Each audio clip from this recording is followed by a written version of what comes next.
Nous ne puissions plus considérer les secteurs artisanaux comme si ça n'apporte pas de l'argent, mais ça apporte des recettes seulement avant. Les gens ne les canalisaient pas dans les comptes de l'État. Non, la vérité ennoblit l'homme et l'élève en dignité. L'argent issu de ces secteurs ne profite plus aux individus depuis l'arrivée de Richard Muyège au Lualaba. Longtemps dominé par l'anarchie, ce secteur a connu une série de réformes dont les retombées ne suscitent aucun doute. Kassulo en est une des preuves les plus éloquentes. C'est donc en toute responsabilité que cette décision a été prise. Ce qui permet à votre gouvernement provincial d'initier des actions utiles en vue d'assainir les processus de production artisanale et de garantir les meilleures conditions de commercialisation des produits du Lualaba. Ces réformes ont permis aujourd'hui de mettre fin à l'exploitation anarchique, à la sécurisation des sites miniers artisanaux. Elles ont favorisé la découverture esthétique pour permettre une exploitation aisée. Elles ont mis fin à la présence des personnes vulnérables sur ces sites, telles que les femmes enceintes et les enfants.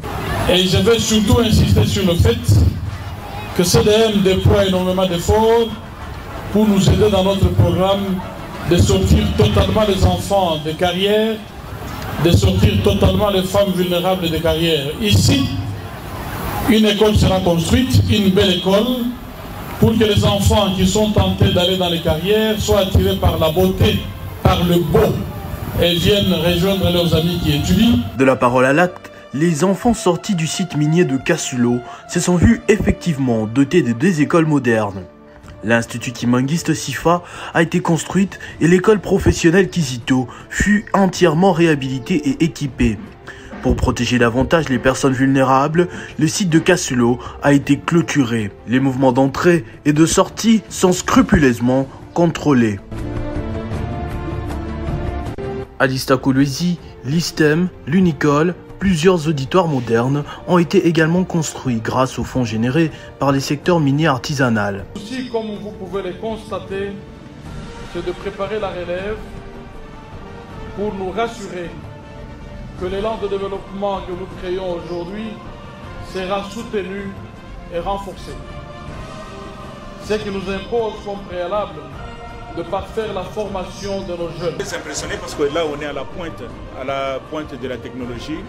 Aujourd'hui il est possible donc avec pas seulement la qualité de l'auditoire mais la qualité aussi des installations qui ont été faites.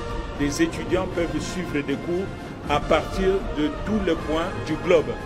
Un professeur à l'université de Boston peut donner des cours directement ici à Kolwezi. Là, nous venons de vivre une expérience en direct, malgré les temps qu'il fait à l'extérieur, mais on a suivi pendant plus de 45 minutes l'exposé magistral du professeur Kaumba à partir de Kinshasa. Donc, le système est opérationnel. J'espère maintenant que le manque des professeurs qui gangrène un peu le fonctionnement des universités supérieures de Kolwezi va être compensé par cette nouvelle technologie. Tout ceci a permis à l'État d'encadrer les mouvements miniers artisanaux, d'établir les vraies statistiques afin de bien taxer et d'accroître les recettes. Dans cette même optique, grâce à la grande vision de Richard Muyège, dans ces secteurs et conformément au nouveau code minier, les travaux du Centre moderne des négoces de Moussampo sont entrés dans leur phase finale. Ce centre permettra également d'encadrer tous les mouvements issus de ce secteur. Nous poursuivons avec l'ambition de réformer le secteur minier artisanal par la mise en service du centre de négoce de Moussampo et la viabilisation des EA, afin d'assainir ces secteurs, ennoblir ces acteurs et donner de l'emploi à plus d'un compatriote, car constituant également un investissement aux activités diversifiées qui s'y dérouleront. Avec le centre de négoce, tous les dépôts et comptoirs clandestins seront fermés et détruits, et toutes les transactions ne se feront uniquement qu'en ces lieux.